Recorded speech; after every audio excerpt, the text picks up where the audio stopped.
যেতিয়া ইলেকশ্যন হয়, ৰাজনৈতিক পৰিৱেশ হয়, আপোনালোকে কৰা ভাল কামতো কোনোবাই চৰকাৰখনক বদনাম কৰোঁ বুলিও কোনোবাই কিবা এটা ব্যৱস্থা ল'ব পাৰে বা কোনোবা এজন প্ৰধান শিক্ষকে কোনোবা এজন কেণ্ডিডেটক ছাপোৰ্ট কৰি আছে নজনাকৈ ডাইৰেক্টলি ইনডাইৰেক্টলি মনে মনে চৰকাৰী বিষয়টো কৰিব নোৱাৰে, কিন্তু কৰাটো কোনো বাধা নাই। গধূলি কি কৰিছোঁ, গতিকে সেই প্ৰধান শিক্ষকজনৰ এক্টিভিটিটো আনবিলাক কেণ্ডিডেটে বেয়া পাইছে।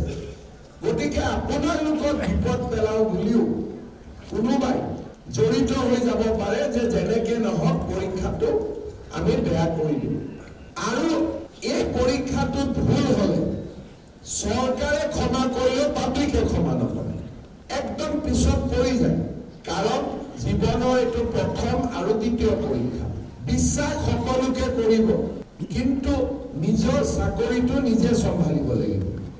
পৰীক্ষাৰ প্ৰশ্ন কাকত কোনে আনিব, কেনেকৈ আনিব, ক'ৰ পৰা আনিব, দায়িত্ব আপোনালোকৰ। এই গোটেই কথাবিলাক আজি প্ৰেজেণ্টেশ্যন দিয়া হৈছে, আপোনালোকক পুৰা তাক বুজাই দিয়া হৈছে। যোৱাবাৰ গোটেই গণ্ডগোলটো থানাৰ পৰা আৰম্ভ হৈছিল, গণ্ডগোলটো তাৰ পৰাই হয়। আৰু অংকৰ পৰীক্ষাৰ প্ৰশ্ন কাকত ল'ব গৈ বিজ্ঞানটো খুলি দিয়া, আচলতে এইটো ভুল নহয়, এইটো ভুল কৰোঁ বুলি কৰে। পুলিচ আৰু আপোনালোক চবেই চাব, প্ৰশ্ন কাকতখন ল'ব যোৱা সময়ত লগৰজনে যাতে মোবাইল লৈ যাব নোৱাৰে।